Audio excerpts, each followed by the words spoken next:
Hello and welcome to my show Conversation with Priya. I'm your host Priya Mishra, and today is my guest, very special friend Tim Beanland. Tim Beanland is the founder of Beantalking.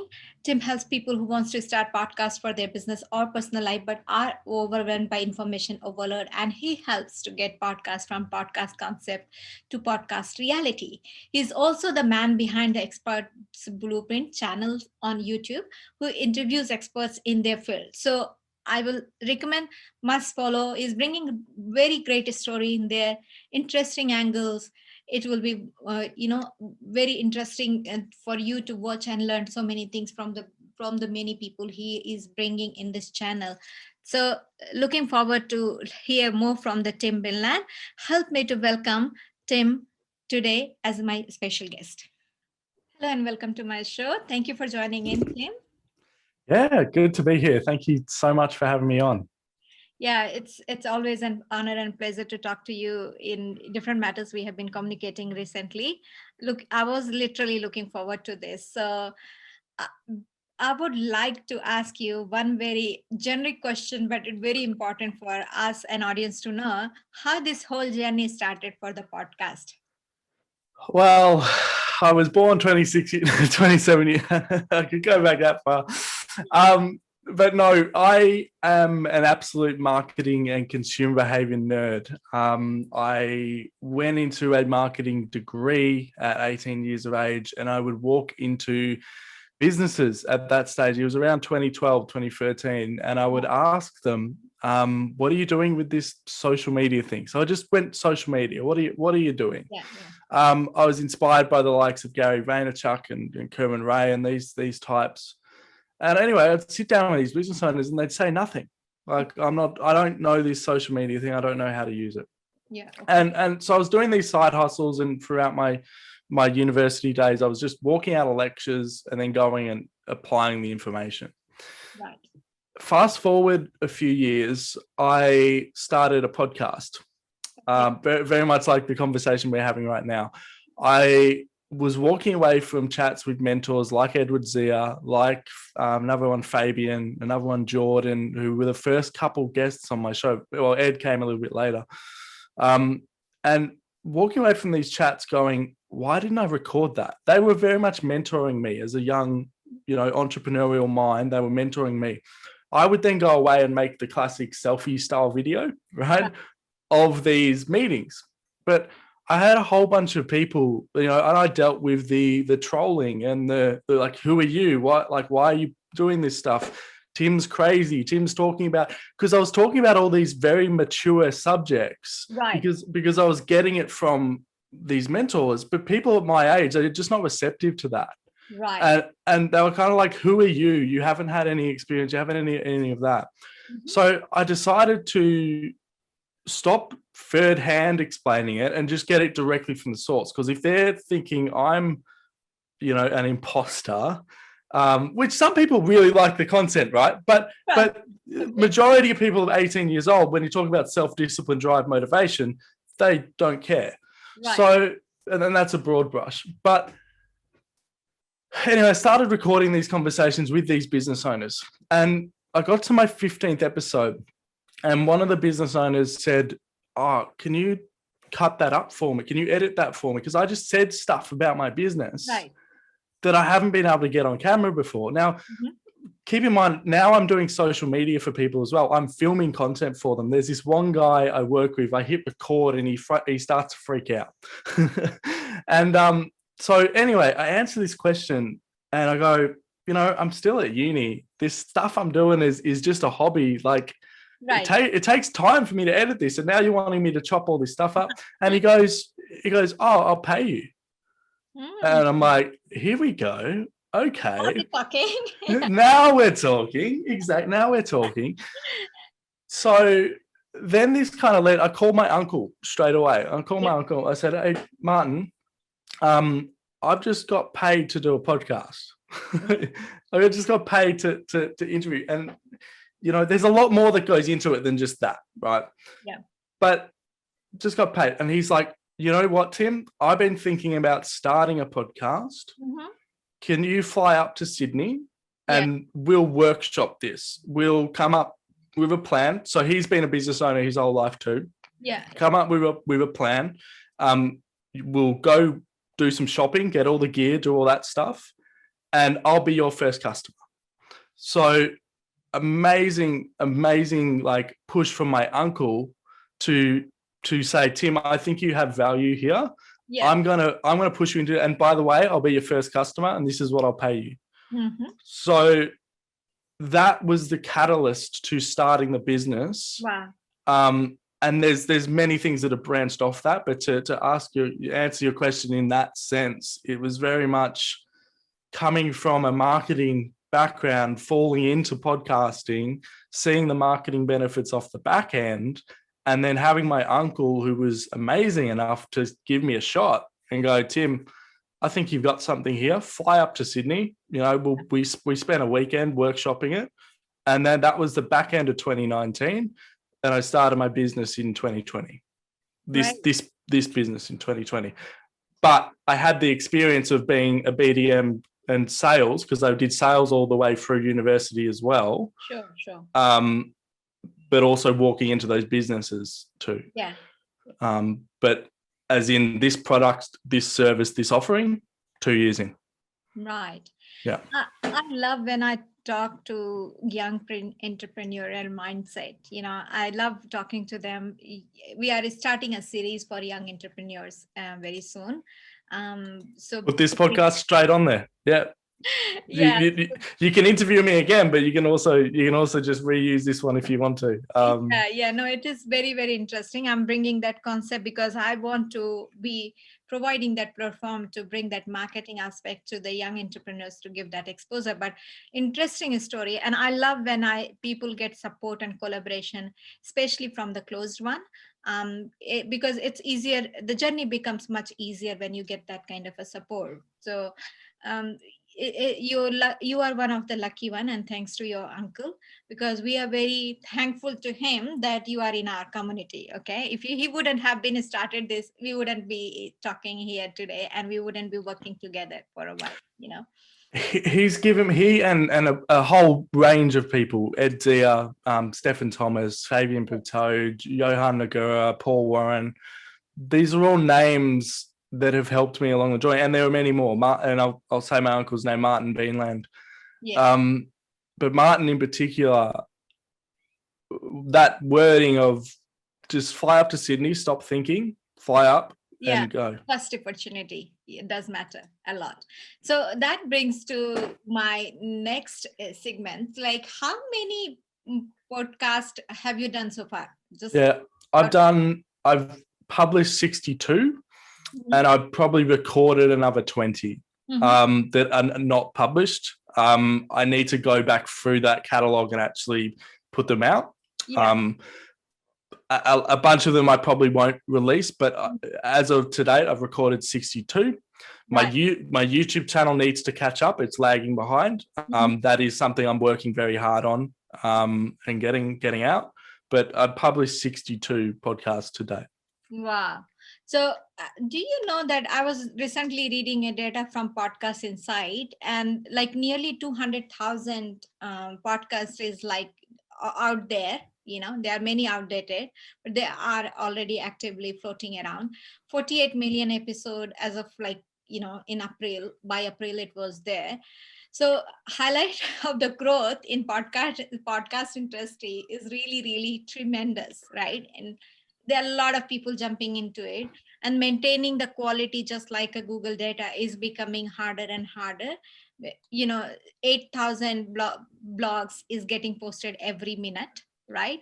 So you can imagine the flood is coming, in this ocean. I call it internet is an ocean, and keep sustainable, please. Don't pollute the ocean. But I'm a big fan of creating the quality. How do you think it is gonna turn out in the near future for the businesses, if this is how people are gonna maintain the quality out of it? Yeah, fantastic couple of questions there. So one, just to address the trend in podcasting. Yeah. podcasting has been around for years, but over the last 5 years, it's seen this real boom.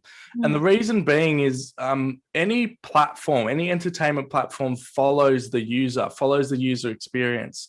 The user experience of a podcast, we are increasingly getting busy in our daily lives, but we still want entertainment. Right. So if we're sweeping the floors or doing the vacuuming or washing the dishes, a lot of people are listening to podcasts, be it a murder show, be it a business show, whatever it is. Now, also when we're driving, when we're commuting, you know, and when we're allowed to do that, more people are listening to podcasts and using their car time to learn. Me, myself, I listen to podcasts on my morning walk. I go for a walk every time. So the accessibility of a podcast is the whole benefit of doing it. And that's why we've seen this meteoric rise, because our lives are getting busier and busier and busier and busier, but we still want entertainment. So if, you know, our entertainment when we stop is like YouTube, Netflix, TV, but our entertainment on the go is podcasts. So I think you'd agree. In terms of where this is going, to answer your second question, the sky's the limit, but it's also, as you say, that so there's sky and great, and I could give a really altruistic answer. And there's also kind of maybe the bloody waters of it all. So the positive side of it is, I believe every business will have a podcast of some sort. It is an incredibly powerful content generation machine. In any podcast, I create anywhere from 5 to 20 videos specifically that I can then edit, repurpose, publish, and put out on social. That is authentic and genuine and a lot better than just robotically being in front of a camera. You know, so where it's going is, if businesses are good enough, they have the ability to produce a boatload of content that speaks directly to their customers if they're smart about it. Now, how do we keep up the quality? We keep up the quality by being smart about it. Don't mess around with bad equipment. Don't mess around with bad equipment. Like I've spent 10 to 20 grand on equipment. Now, you don't have to do that. This microphone that I'm speaking into right now costs $150. You can get it on special for $130 or even $115. Sometimes I've seen it. Okay. The boom arm is $130.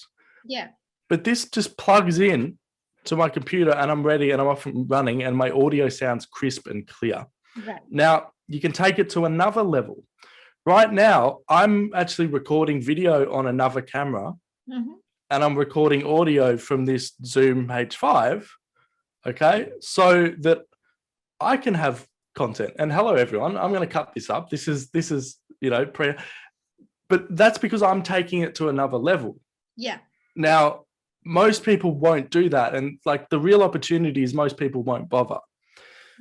The other thing you can do is look at. So if we're doing this online.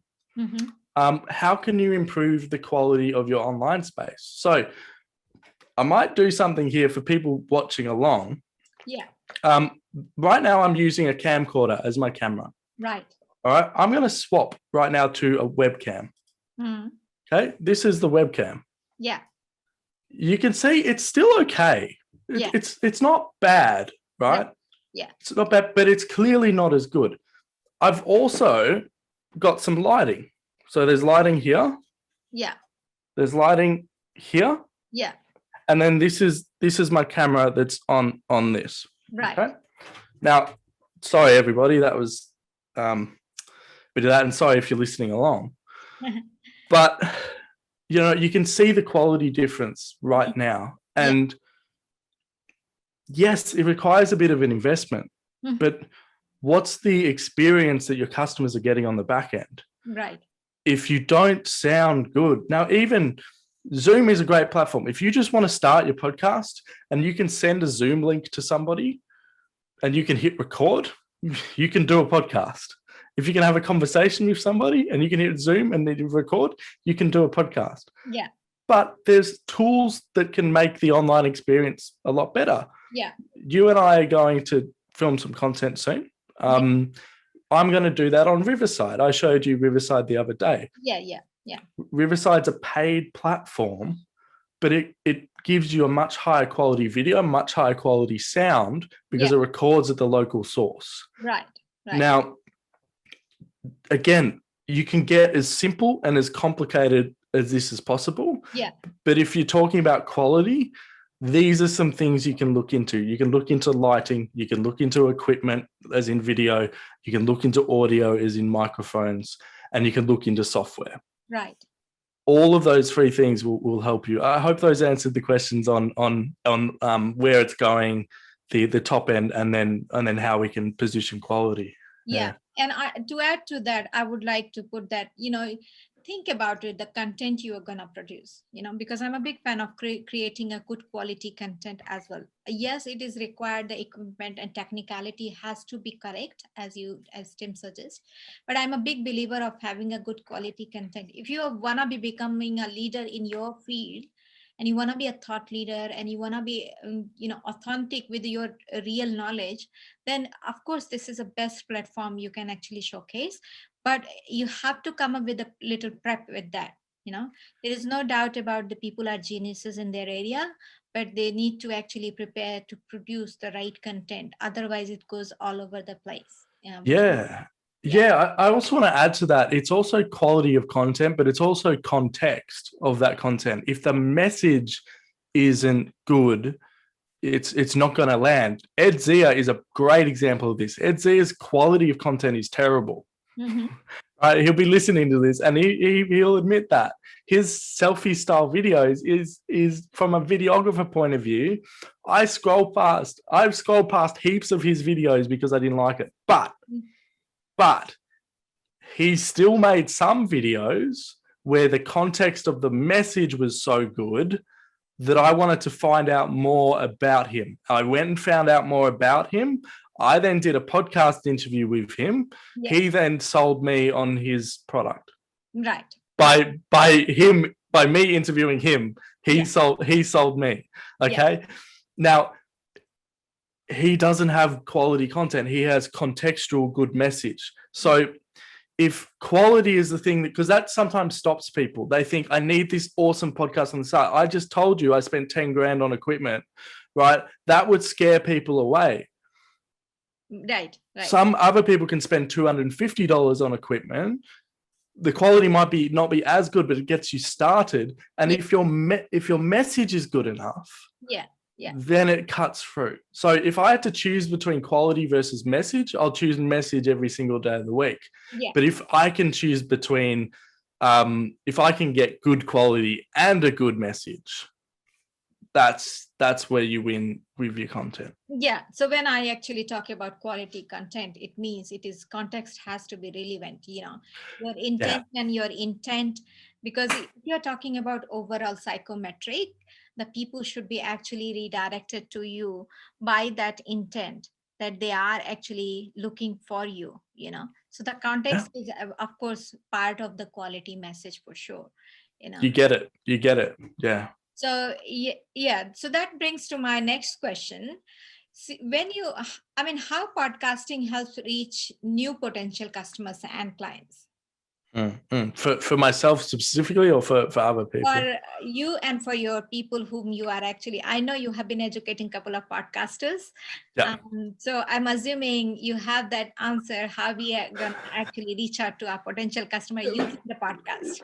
Yeah. So how the question that I get a lot, how do I monetize my podcast? Of course. Now, the first thing is, if you're going to start a podcast because you think it is the new tactic that'll make you money, stop and think about doing it, because it's taken me 4 years to get a podcast to a point where I can actually start monetizing it. Now, some people have done it quicker than that. Yeah. Some people have done it quicker than that, and that is fantastic. So there's a couple of answers to this. How I monetize my podcast is my business, Beantalking, is the advertiser on that show. So at the start and at the end of every show, at the moment, because I'm doing a little bit of a testing, but at the end of every show, I go, This show, a quick word for our sponsor, this show is powered by Beantalking. Beantalking helps you produce 1 to 3 months worth of content in 45 minutes of your time. How we do that is we meet with you weekly, fortnightly, monthly, and we shoot content. I go away, make it look amazing, and get your brand seen. It works for book authors, keynote speakers, and business owners. If you want to find out more, do this. So I put that ad at the back end of my show. Yeah. Because I've got a podcast that people listen to, they then hear that message, right, and they then contact me. Yeah. I leave my calendar link. They book in a time with me and talk.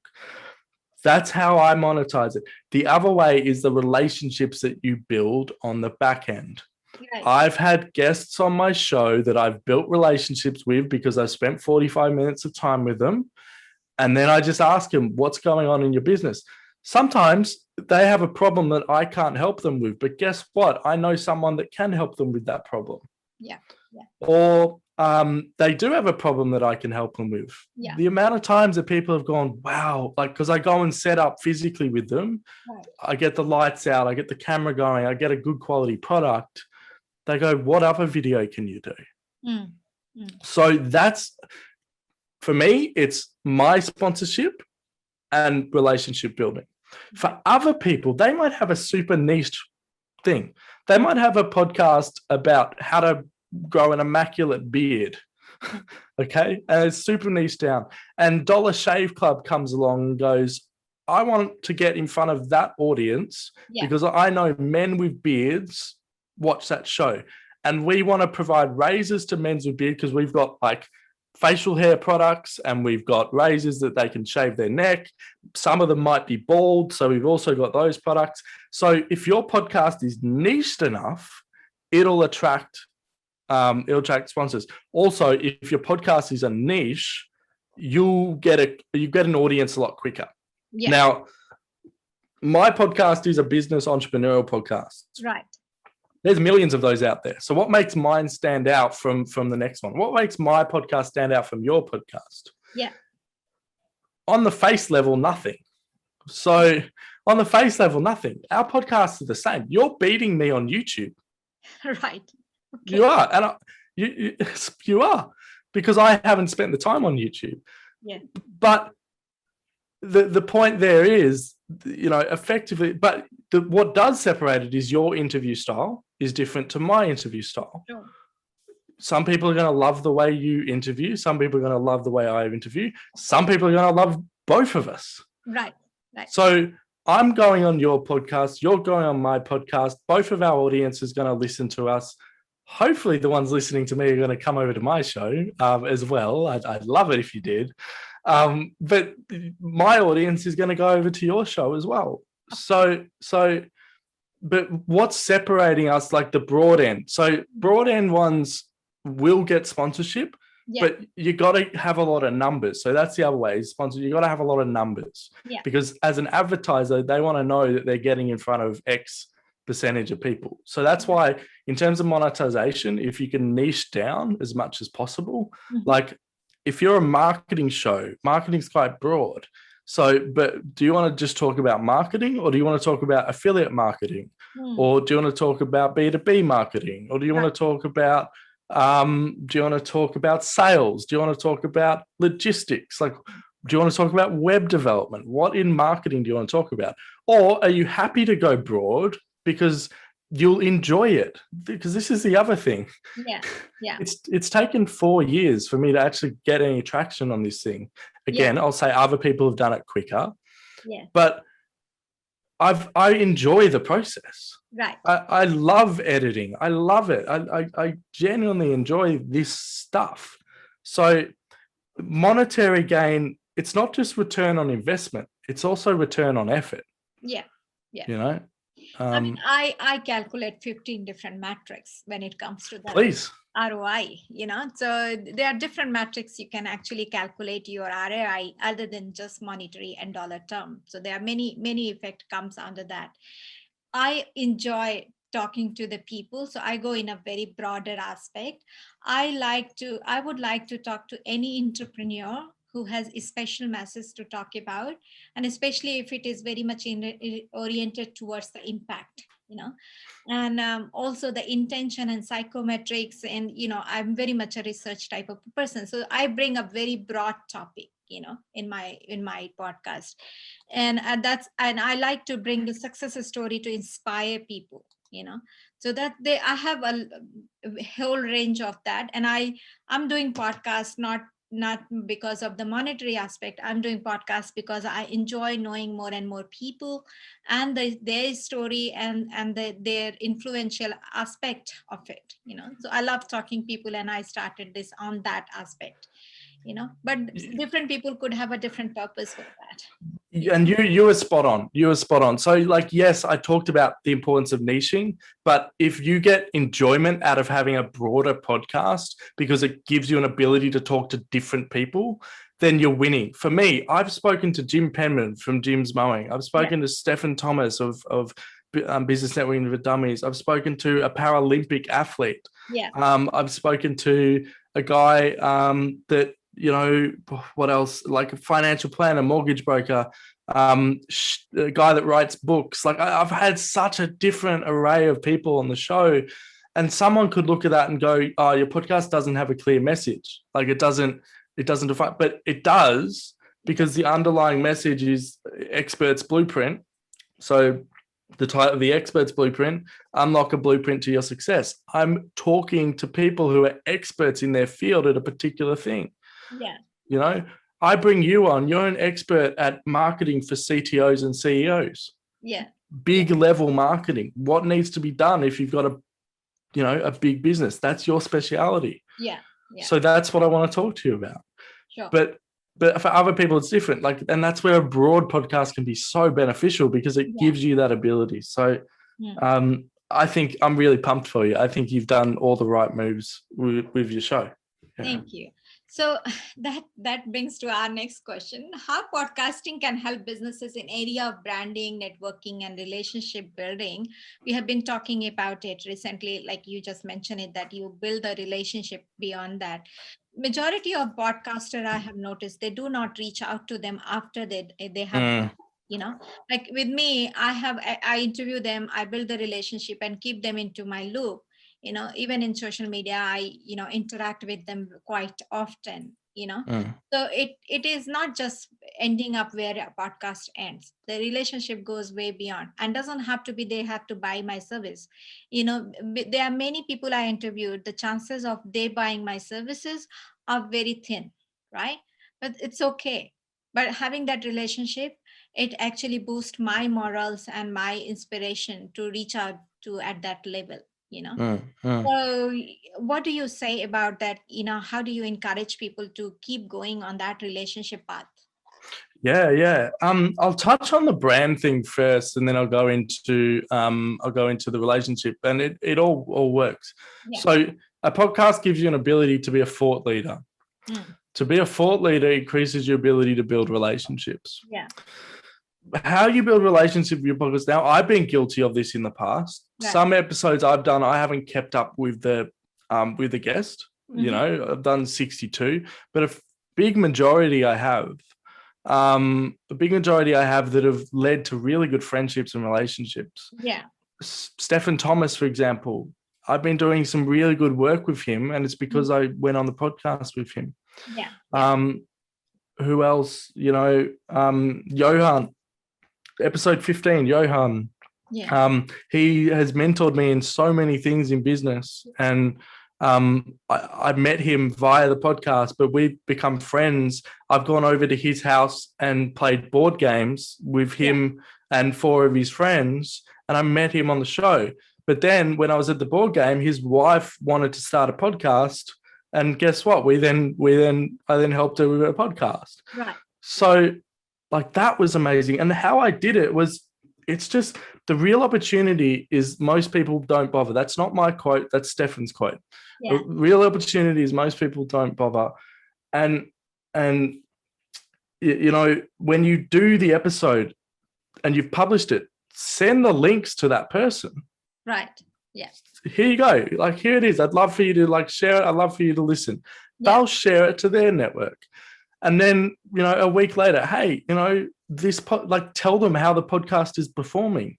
Yeah. And it doesn't have to be amazing metrics, even if it's getting 20 downloads, but you'll get someone because you'll link the podcast to other people and ask for their feedback. You might get feedback on it. Right. So as soon as you get feedback, message that person. Yeah, of course. Even if it's like months later, I've had shows where someone's gone, hey, Tim, I just listened to your episode with a guy who had come out of prison and now runs a 6-figure business. Right. That was awesome. I messaged that guy. Or Tim, I just listened to Joel's episode where you both talked about your mental health. That's amazing. I screenshot that and I sent it to Joel. Right. Yeah, and that's just keeping up the relationship, because some people go on a lot of podcasts. Yeah. So it's like, how are you remembered? So just message, keep them updated. Like Tasia. I had Tasia on. My uncle messaged me like months out, like probably 12 months after that show. And then I messaged Tasia. I said, hey, Tasia, my uncle told me he listened to your show and he got this, and this out of it. Right. Yeah. Going that extra level of just keeping in touch with people, I think is the way to build the relation. There's so much more you can do, but that would be the one thing I would. And it builds your reputation as well. It's ultimately everybody is talking about reputation management. It's another form of building another element you are actually contributing towards your reputation management. So very interesting angle. That brings to my closure question before we go. What do you think, how we can actually encourage more and more people to join in to this wave, and what tip you want to give them to the very starter people? I just want to say, you might not like this answer, but if you feel forced to do it, if you feel like it should be the next thing you do because Gary Vaynerchuk is telling you need to do a podcast, right? It stop. And I'm sure Gary would agree with that. Don't do it just because Gary's telling you to do it. If you want to do a podcast, call me. Call me. If you want to do a podcast, have a think about what your message is. Distill that down. And clearly, if you want to do a podcast and it's been something you want to do for a while, you've got a message worth sharing. Yeah. And that should be the thing you hold on to. You can elicit conversations with people. You've asked me questions and I've talked for about 30 minutes and blabbed on. That's a skill. Yeah. You've got a skill set to ask me really good questions. Thank you. So what is it? What is your message that you want to share, and get it out there? And then lastly, equipment is the thing that people really get hung up on. Yeah. As I said, you can look at a figure like 10 grand. Yeah. I started my podcast with this, with this here. I just used these two things. Right now, I'm actually recording into it, as I said. These two audio things. This was $400. So I started with $400. You can go out and buy lapel mics and a thing that plugs into your phone for $250. Yeah, for sure. Right? Start at the level you feel comfortable with and move up from there. Yeah. That's the advice I would give. Is one, you've got a message worth sharing, and then when it comes to equipment, start with a budget you're comfortable with and then upgrade down the line. That's how I see it, and that's the most powerful thing you can do if you want to start. Great. So to reach out to the people, I know you are very active on social media and all, because that's how we have been connecting for a long time now. And of course, thanks to Edward Gia for our connection. But yes, I would like you to, tell me which is the most specific you would like to be connected with, and all the details will be given in the description anyway. Yeah, definitely. So LinkedIn is the best one. If you search for name Tim Beanland, Beanland. If you want to start a podcast, you could actually reach me. I'm very active in a group called How to Start a Podcast, which is my group. That is on Facebook. I have just started a LinkedIn version if you're not on Facebook. I give daily tips about podcasting in there. In there, you'll also find a free PDF of all the equipment you need to start your podcast on any budget. I go through from beginner all the way through to professional in a one PDF document. No more Google searching, YouTube reviews. Okay. The PDF document, it's all there. You can download that, or just contact me directly on LinkedIn and I'll give you a copy of the book as well. Or I'm sure it'll be in the description below. Right. So all the details will be given in description below. Thank you so much for joining in. I really appreciate your time today. And to my audience, if you haven't subscribed and comment and engaged with us, please do so. We are building the community here, so you'll be getting a lot of community oriented feed from the team as well. So you'll be listening a lot of good stuff from him. Thank you so much for joining in, everybody, today. Thank you, Tim. Priya, thank you so much for having me on. It was an absolute pleasure. I'm looking forward to having you on my podcast. So please let's book in our time for that. Honored. Thank you. Thank you so much for watching this video. If you liked it, like, comment, and subscribe if you haven't already done it. To know more about us, visit www.corporality.global. And also you can find more about Priya Mishra is on priya.sydney.